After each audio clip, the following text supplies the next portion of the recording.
Monsieur Kojo, bon, après avoir écouté tout ce que vous venez de dire, on a constaté que l'Église catholique a organisé un colloque qui a conclu à la révision de ce code. Vous qui affichez sur les réseaux sociaux votre foi catholique, n'êtes-vous pas en accord avec votre Église? Si je suis en accord parfait avec mon Église, alors nous allons clarifier certaines choses. Alors, c'est pas l'Église catholique qui a organisé le colloque. Non.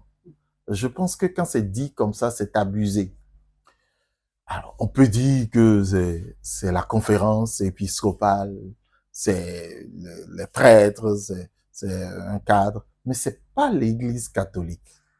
On pourrait dire que c'est les responsables de l'Église catholique. Je voudrais rappeler simplement que l'Église catholique est deux fois millénaire. Ça, l'Église catholique a une tradition deux fois millénaire. Et donc dans l'Église catholique a vu plein de choses. L'Église catholique a vu des choses et leur contraire. L'Église catholique a vu des pas mûres et des vertes. Donc, notre Église, mon Église, l'Église catholique, est une Église beaucoup plus sage, beaucoup plus paisible. Je vous rappelle simplement que la colonisation a été justifiée par un pape de l'Église catholique. Je vous rappelle que simplement récemment, le pape François, qui est encore sur le siège, a demandé de bénir les couples homosexuels et il y a eu une levée de boucliers et les catholiques, surtout d'Afrique et d'une autre région du monde, se sont insurgés contre et le pape a révisé sa position. C'est vous dire simplement que les responsables de l'Église catholique peuvent se tromper. Les responsables de l'Église catholique peuvent se tromper. Si des papes arrivent à se tromper, c'est pas des prêtres, c'est pas des évêques qui ne vont pas se tromper. Et je pense que sur ce sujet, l'Église de mon pays a été bernée par certains individus qui répondaient simplement ou qui ont des accointances avec les membres de l'opposition. Sinon, comment pouvez-vous comprendre qu'une loi qui a été régulièrement adoptée par la représentation nationale. Alors, on me dira que l'opposition n'a pas voté pour cette loi-là. Revisons alors les bases démocratiques. On a dit qu'à l'Assemblée, c'est la majorité qui vote la loi. La majorité l'a voté. Mais pourquoi ce que la majorité vote, vous commencez à crier pour dire que vous n'êtes pas d'accord avec? Ok, qu'à cela ne tienne. Ça a été voté.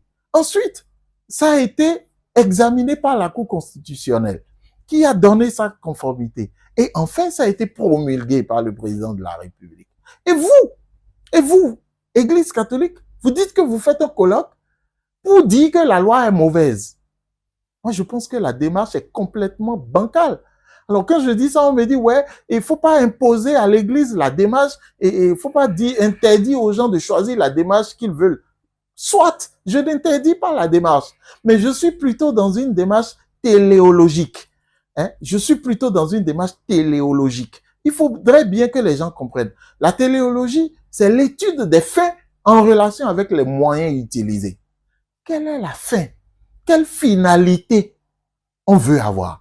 On veut aboutir à la révision du code. Mais si vous voulez aboutir à la révision du code, c'est votre colloque là qui insulte ceux qui ont voté le code. C'est votre colloque qui insulte le chef de l'État. C'est ce colloque-là qui va faire en sorte qu'on puisse changer ce code.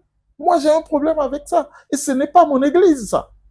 Pas du tout. Et je conteste ça jusqu'à demain. Ce colloque est non avenu, puisque ce colloque n'a servi à rien. Alors, pendant qu'on y est, quels résultats ils ont obtenus depuis qu'ils ont fait leur colloque? Alors, le professeur Guédébé, qu'ils ont invité à ce colloque, qui est venu leur faire juste une photographie. Le professeur Guédébé, Igor, qui a dit le code électoral est voté par les hommes politiques et a montré que depuis 90, nous avons eu une vingtaine de codes électoraux. Qu'est-ce qu'il a fait de mal pour que, à ce colloque, on le chasse presque parce que le professeur Guédégbé n'a pas dit ce jour-là, oui, c'est mauvais, ce code est mauvais, il faut le rejeter. Lui, en tant que juriste, en tant qu'expert, ne peut pas dire ça, parce que ce code a été voté par ceux à qui nous avons donné le droit de le voter. Ou bien on change tout là, ou bien c'est plus les députés qui votent les lois. Alors moi je sais plus où on est. Il y a un mélange de tout.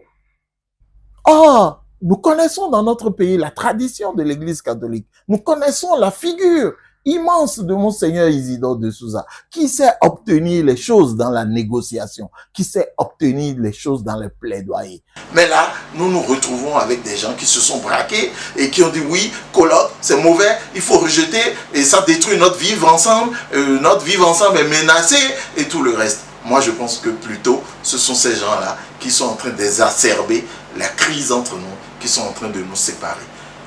Je suis catholique, fier de l'être, et moi, catholique, je suis pour que ce code-là soit mis en œuvre et que ce code-là, nous puissions l'expérimenter pour le bien et pour le bonheur de toute la nation béninoise. Donc, quand on me dit que l'Église catholique est contre ce code, alors moi qui suis pour le code, je ne suis plus fils de l'Église catholique. Alors, ça veut dire que nous tous, catholiques, qui avons voté ce code ne sont plus fils de l'Église catholique. Et il y a d'éminentes personnalités qui sont fils de l'Église, des députés. Même le président de l'Assemblée nationale est un catholique affiché. Alors donc, il n'est plus fils de l'Église catholique. Je pense que lorsqu'on est responsable religieux, il faut y aller avec un peu plus de retenue et un peu plus de tact pour obtenir les résultats.